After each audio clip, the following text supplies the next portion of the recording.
Welcome back, welcome back, welcome back. Like, share, subscribe, leave a comment. We getting back into our book club reading the Trilateral Commission. And we on the World Bank. Man, you can't make this stuff up. That's all I got to say. And if you like history, you'll love this stuff, especially if you love about the Illuminati. Excuse me, which I do.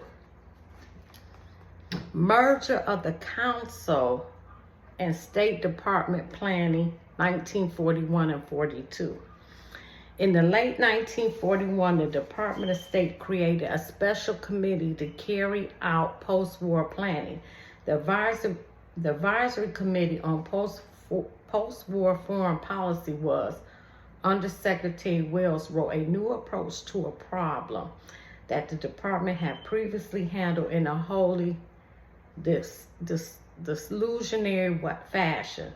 The council had a central role in establishing an advisory committee in which its leading planners filled key positions. The advisory committee set value framework for all decisions of the post-war made during 1942 and 43 and 44. It dealt with the fundamental issues of national policy, such as needs of U.S. economy and society, the relationship of these requirements to the rest of the world, and the role of international organizations. The original advisory committee was an amalgam of people with close ties to New York, the Council of Foreign Relations, and to the Department of State.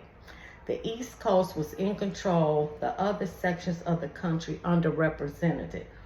White Anglo-Saxon upper-class businessmen, lawyers, and technocrats dominated the committee, as they do today. The working class, generally labor, consumer, small business, minorities, and ethnic groups had virtually no representation, as they do today. None. So nothing has changed but the people in the time. Those at the top of the department and those from the council made up the core of advisory committee, and those from the council made up the core of the advisory committee, and those from the council made up the core of the advisory committee, decision makers who decided the fate of the post-war world. The core group consisted of Wells, Hull, Davis, Taylor, Bowman, and Blavatsky. They were the people who were beginning in early 1943 became known as the Informal Political Agenda Group, which President Roosevelt called my post-war advisors. They were senior men who selected, planned, and guided the agenda for the entire advisory committee and also drafted the United Nations Charter. Whew, I just got through sweeping. Military conflicts are found to determine who will shape the peace following victory on what basis. Therefore, the complex of assumptions and goals labeled for the sake of convenience as war aims are most crucial for understanding long-range foreign policy. Analysis and description of these aims throw light on both the origin and consequences of the conflict. The grand area concept and means which the council proposed to integrate this territory became initial basis for United States war aims. Two problems faced the council. First, the American people had to be inspired and mobilized to enter the war and win it. This involves propaganda. The game ain't changed, same thing.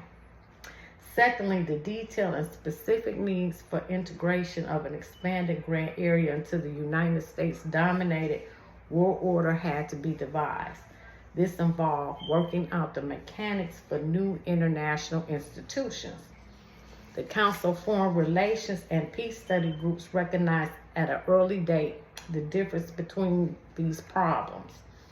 The Economic and Financial Group pointed out in July 1941 that the formulation of a statement of war aims for propaganda purposes is very different for formulation of one defined the true national interest. While this group's main concern was with the latter function, it did give government ideas on how to deal with the former. In April 1941, the group suggested to the government that a statement of U.S. war aims should be prepared.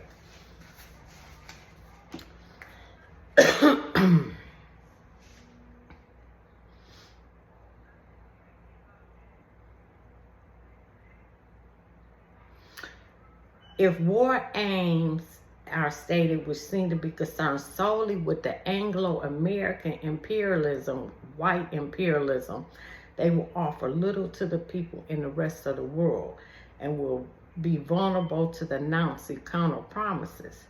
Such aims will also strengthen the most reactionary elements in the United States and the British Empire. The interests of other peoples should be stressed, not only those of Europe, but also of Africa, Asia, and Latin America. This will have a better propaganda effort. That's a fact. Include everybody. Since such propaganda statements had to be at least close to actual U.S. interests, the War Aims Declaration had to be vague and abstract, not specific. The statement which resulted was August 1941. It was the public war aims statement of the United States, and its aim for being was propaganda. The generalized aims it advocated were those people everywhere would agree were fundamental: freedom, equality, prosperity, and peace. Ain't that what all politicians talk about? The council had made suggestions about what should be in such public statement, and a member of the council, Undersecretary of State Wells, was President Roosevelt's chief of advisor. With the entry of the United States in World War II, U.S. planners were unanimous in the belief that the nation should claim a dominant position in post-World War. As usual, the Council of Foreign Relations were stating this view. Council Director Bowman wrote Hamilton Fish Armstrong a week after the entry of the United States in the war that the Council and U.S. government now had to think of world organization in a fresh way.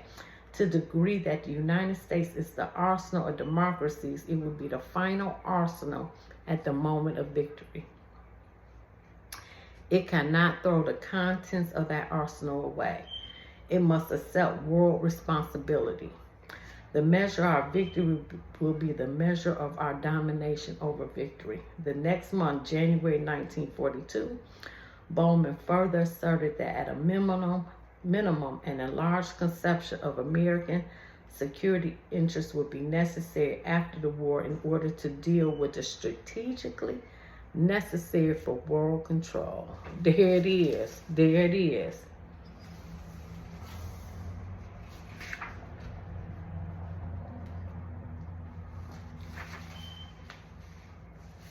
Now,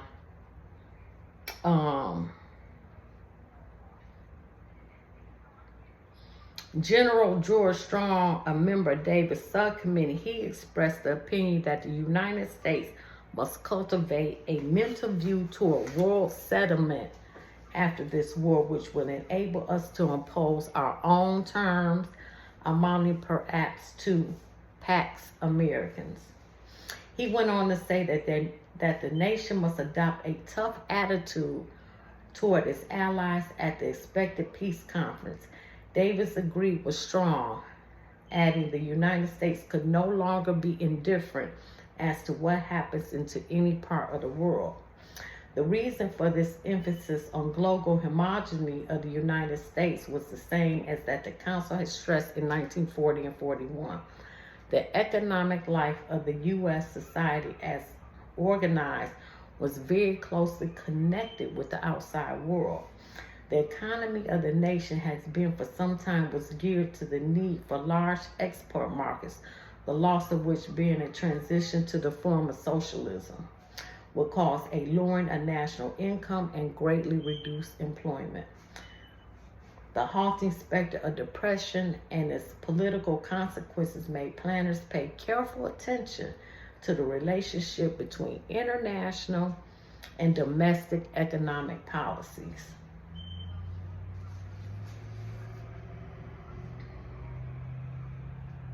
Davis subcommittee laid great stress on the impossibility of providing security to the world unless developments in other fields would be such as provide a sound basis for international cooperation.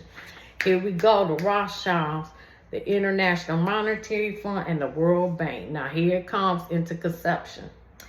Clarification of the objectives of U.S. policy gave rise to ideas for specific concerns about capitalism.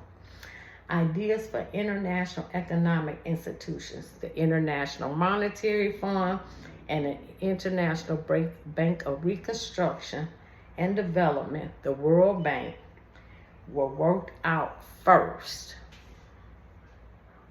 It's all about the money.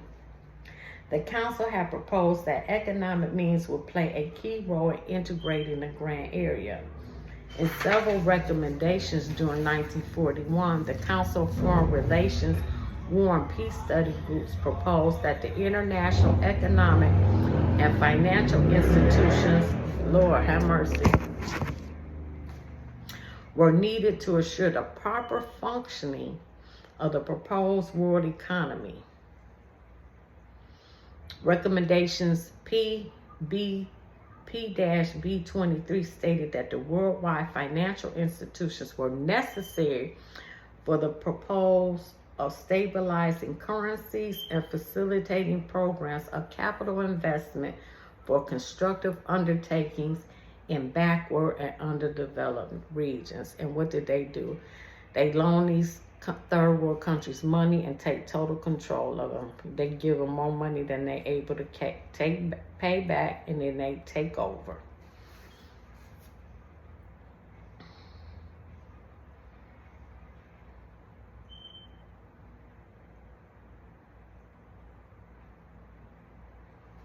In November 1941, an International Reconstruction Finance Corporation should be jointly established by many governments during the war.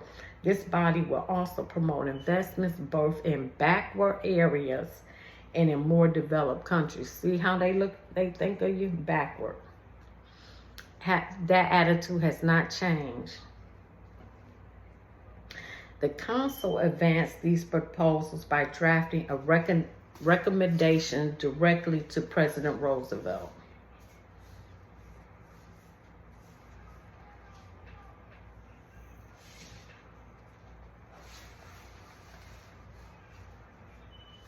The Cabinet Committee organized a group of experts called the American Technical Committee, which did actual planning work. These two committees were responsible for the final form of the Monetary Fund, and the World Bank were centered in the Treasury Department, had only informal ties with the State Department's advocacy group. See, I did not know that this was all came out the United States, even though the Rothschilds funded. Wow. I should have known. Because the Federal Reserve Bank, the IRS, is all the Rothschild. Damn, I should have known. There was an overlapping of personnel between the two groups. Let me see. A full-blown international conference to establish a monetary fund and World Bank convened at Bretton Woods, New Hampshire in 1944, creating institutions whose aim was integration of the expanded Grand Area states. Council leaders recognized that it was the age of rising nationalism around the world. The United States had to avoid the onus of big power imperialism in its implementation of the Grand Area and creation of open door world. Isaiah Bowman, he suggested to maintain effective control over weaker territories by avoiding overt imperial conquest. The planning of the United Nations can be traced back to a secret committee established January 1943.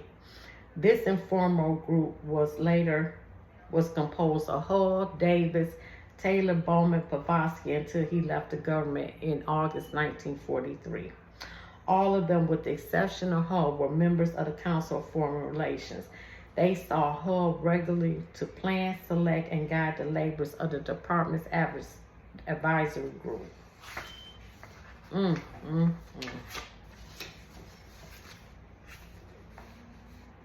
In late 1943, the Agenda Group began to draft the U.S. proposal for the United Nations Organization to maintain international peace and security, which it has not.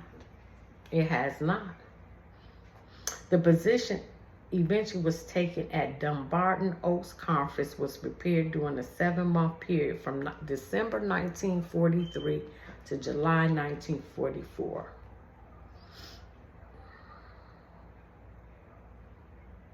Now, the council's board of directors was Charles Evans, retired Chief Justice of the Supreme Court. God. John Davis, Democratic presidential candidate, 1924. Nathan Mimmer, former Republican governor of New York. Hughes and Davis were both council members, and John W. Davis has served as president of the council 1921 to 1933. And a director in 1921. The three approved the plan. Although the Charter of the United Nations underwent some modification in negotiations with other neighbors during 1944 and 1945, the substance of the provisions finally written in the Charter in many cases reflected conclusions reached at earlier stations by the United States government. You can't make this shit up.